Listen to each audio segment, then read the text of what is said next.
Hi there, my name is Kerrigan and welcome to my spiritual talk assessment on believing is seeing. That's right, you heard me correct, believing is seeing.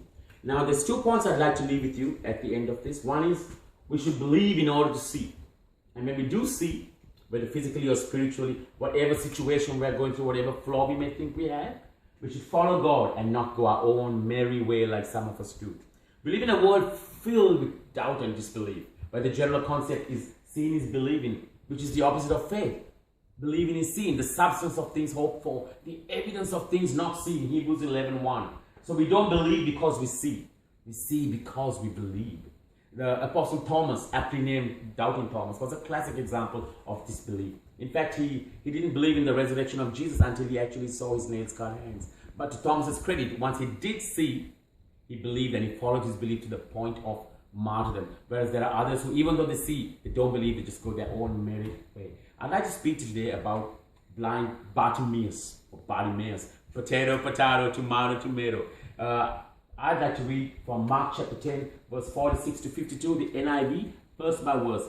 Then they came to Jericho, and Jesus and his disciples, together with a large crowd, were leaving the city. A blind man, Bartimaeus, which means son of Timaeus, was sitting by the roadside begging. It's important to know that Bartimaeus' encounter with Jesus didn't happen while Jesus was in the city. It happened when he was on his way out. So God's timing is perfect. There's always a right time for us to receive from God, and we shouldn't get impatient or think, why is that person getting blessed and not me? No, God's timing is perfect, and Bartimaeus was patient. When he heard that it was Jesus of Nazareth, he began to shout, Jesus, son of David, have mercy on me. Did Bartimaeus ask for his healing first? He asked for mercy, because he realized that sin severed our relationship with God, and the only way we can restore that relationship is through salvation, which is through mercy. He saved us not because of righteous things we had done, but because of his mercy. Titus 3:5. Mercy, relationship, and healing. And the other thing that Bartimaeus realized was the difference between recognize and identify. We recognize Jesus as someone we've heard about since childhood, but do we identify him as the Son of God born to die for our salvation?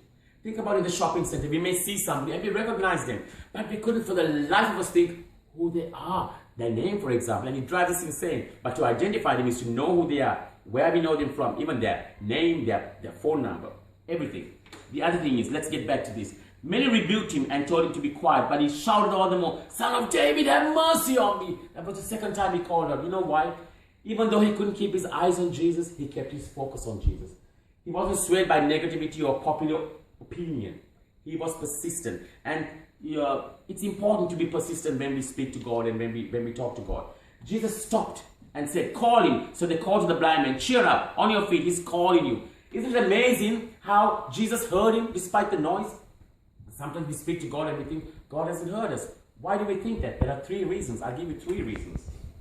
First is we expect an immediate answer. Now Bartimaeus didn't call once and stop, he called twice.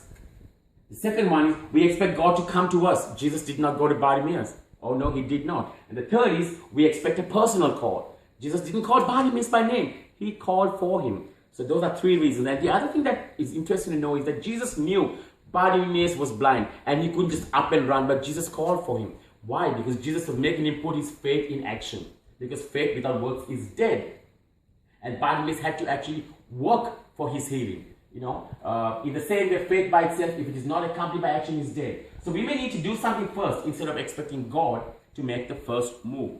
Throwing his cloak aside, he jumped to his feet and came to Jesus. His coat was probably everything he owned, all his worldly possessions. He probably thought somebody else might take it. But he put it aside and came to Jesus because he knew that he could not hold on to it. It was like sin that entangles us. Let us throw off everything that hinders us and the sin that so easily entangles.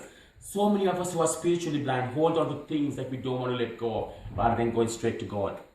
Now, Bartimaeus had to depend on others, maybe the very people who scoffed at him. So it's important for us not to get angry with people just because they disagree with us, because God might use those same people to help us.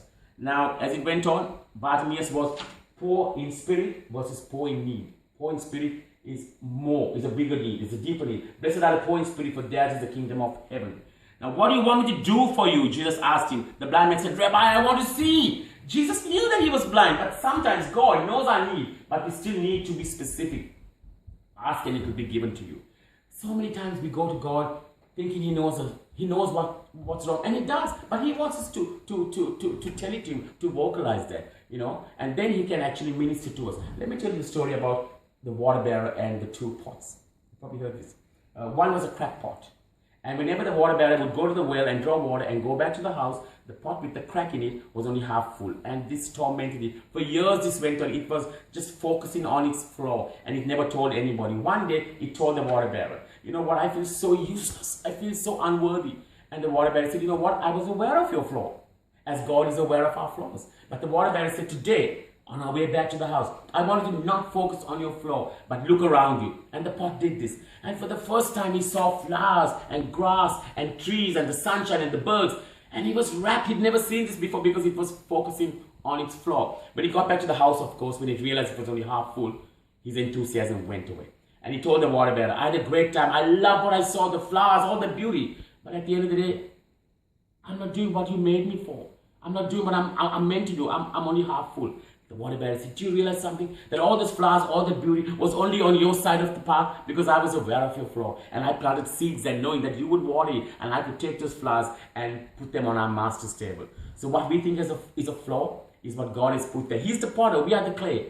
It could be a blessing unto somebody else. And finally, in closing, go, said Jesus. Your faith has healed you. Immediately he received his sight and he followed Jesus along the road. Bartimaeus was in the right relationship with God. He had faith that seeing is believing, and he identified who God was.